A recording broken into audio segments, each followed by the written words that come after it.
Okay, I think we're back.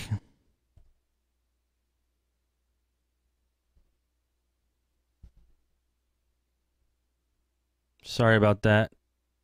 Check, check, check.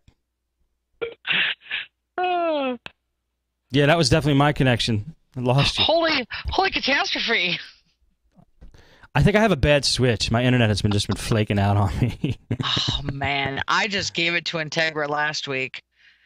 Is that your I moved into provider? the shop and I've had nothing but drama since the day they put in the D loop didn't get dropped in the D mark, blah blah blah. I don't know what they meant. Really? And then I was like, well, you better drop it in the right place because I have my own building. I'm not next door. And then they got that all figured out. And then they gave me a bad modem. I didn't have internet for days and days. And then finally we got it up and they kept dumping it. Really? Really getting it. Yeah. They sound like they're worse than they sound like they're worse than Comcast. Oh, really? They're not going to bill you? Oh, I'm not gonna pay. Yeah. We just finally on Monday got the new modem up. Damn, that sucks. I told her it'll be a couple months till you get any money out of me. That's awesome. All right. Yeah. I was just talking to myself, I think, for a little while. So let me go back to this email. Sure. Yeah, we were wondering. We were in chat. Yeah, like, sorry. Steve doesn't know, maybe. Damn. I think I got it, down to the switch because I replaced my router, I replaced my modem. Let's see. Yeah. Well, what do you got there for a setup? You got a big server room? No. It's just a FiOS modem. I got two, and I have two of these little D-Link 5-port switches sitting on top of each other. I have a feeling they're just flaking out. Yeah, they probably are, man. All right, well, come on, machine here. What the heck? Oh, buddy. Can you remote in and help me, please? Just kidding. Yeah. Let's fix Steve's internet connectivity issues. I can't believe it. This Ubuntu laptop is still not coming up. Oh, of course. I've never tried to remote into that operating system. Really? Yet. No. It's actually pretty sweet, except for what it's doing right now. I don't know if I could blame Ubuntu on this one. Well, you know what? Mr. Door to Door was supposed to work with me on a beginner's video for Linux. Really? And we haven't done it yet, and I'm ready. He already has a video. He already has a collection of videos. No, I mean like one that...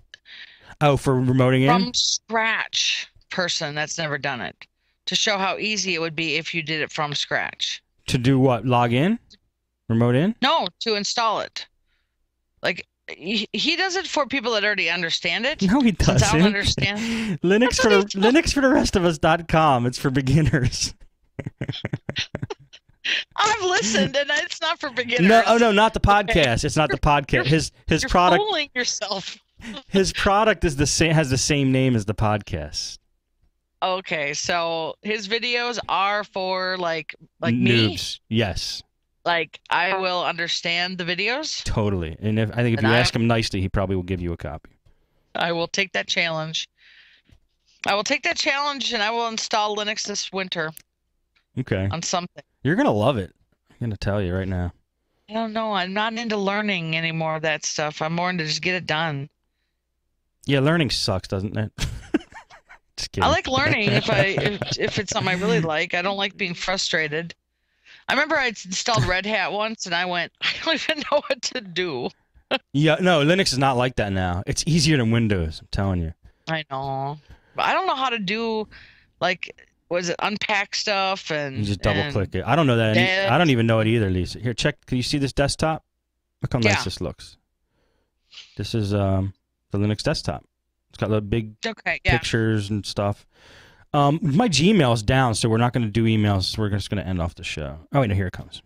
All right, scratch that. And we will continue with emails. I read Douglas's, told him to buy a new computer. This is another one. Okay, here we go. Let me hit some record buttons here. Ready, Lisa? Yep. Okay. This one is from Brian. Hello, Steve. I have used the videos I bought from your site. He's talking about laptoprepairvideos.com. There's nothing wrong with the videos, but I dismantled my Toshiba Satellite A100 528 with the aid of your videos.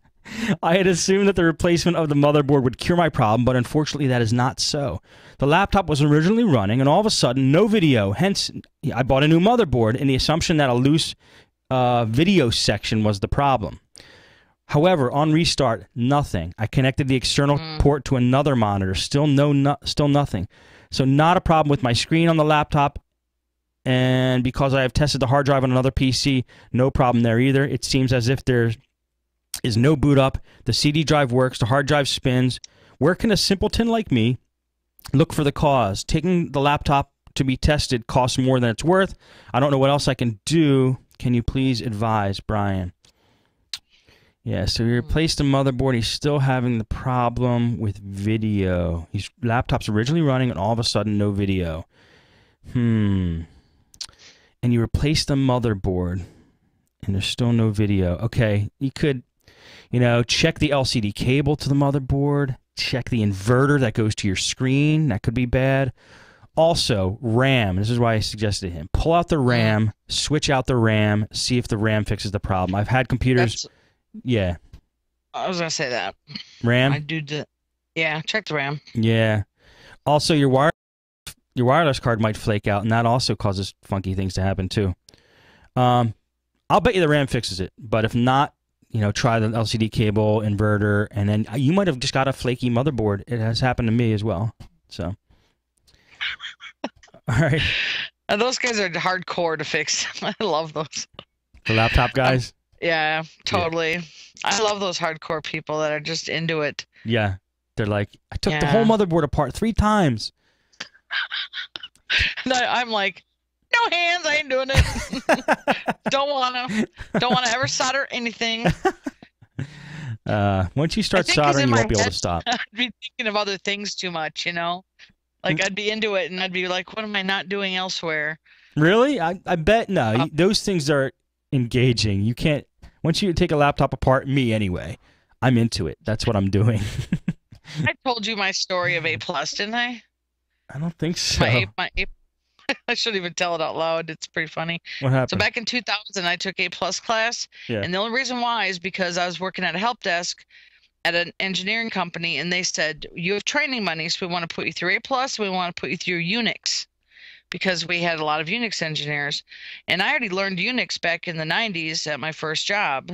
I did VAX and AS400 stuff. So I was like, yeah, great. You know what? I need to be more familiar with when they call into the help desk. So I took the A+ class, and I didn't like hardware, remember? So okay. They were like, okay, you're going to take apart a computer, and you're going to reinstall Windows 98. And I was like, okay. So I took it all apart and everything was great. And I remember the class was really weird. It was just like one of those Horizon classes, you go in for 2 days. I put it back together and the guy next to me, so he goes, what is that? And I was like, all the extra screws I have. He's like, you have 12. I go, still works. Yeah, Lisa, don't ever take apart a laptop. I do now. I'm safe though. I count every screw and make sure I know where they go. But back then I was just like, hey, it worked, but I did the nice thing as I taped all the screws into the case. So the next such a nice thing. Yeah. Yeah, I'm with you. I started out like that. I would always have screws left over on laptops, but then the more you do it, they started going away.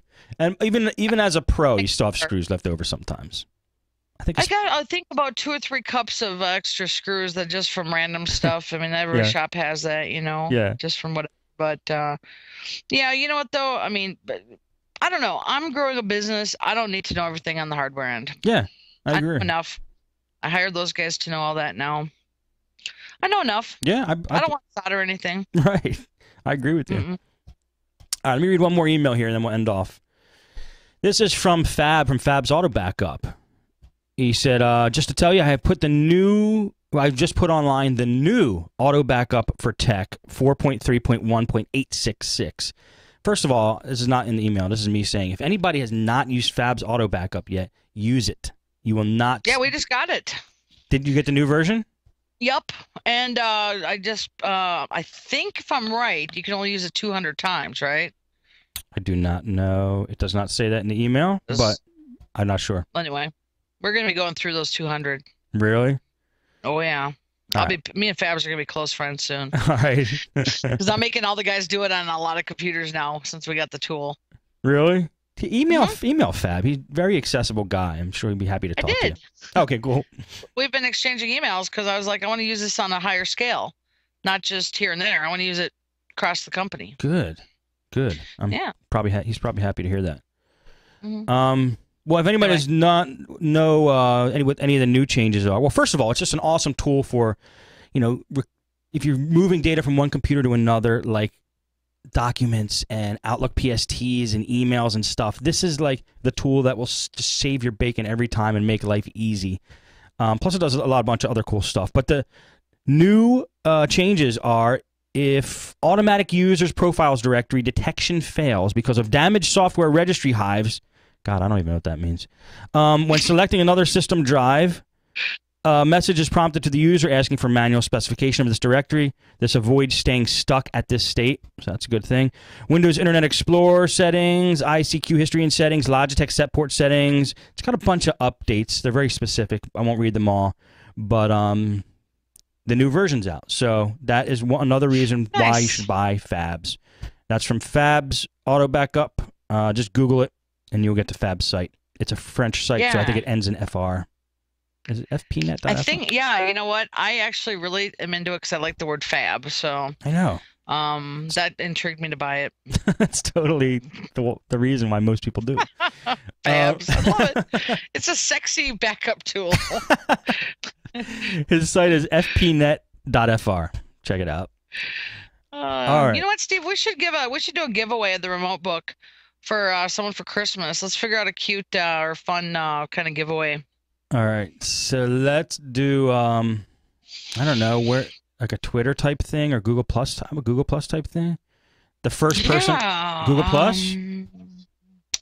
I don't know. Sure, we could send it through all those channels. Let's see. I'm trying to think of a giveaway quiz or something maybe, or somebody has to send in a picture or something. Nothing serious, Yeah. You think I'm gonna give you like a minute to think about it. I'll start wrapping up the show. If you don't think of anything by the end, we'll Google Plus it out and Twitter it out. Okay. So we're gonna do a contest for remote book giveaway. So stay tuned for that. I don't know when we're going to announce the rules for that. But anyway, if you do want to email Podnutz daily, you can just send an email to mail@podnutz.com. If you want to call us on a phone and leave us a voicemail, just call 7076-PODNUT.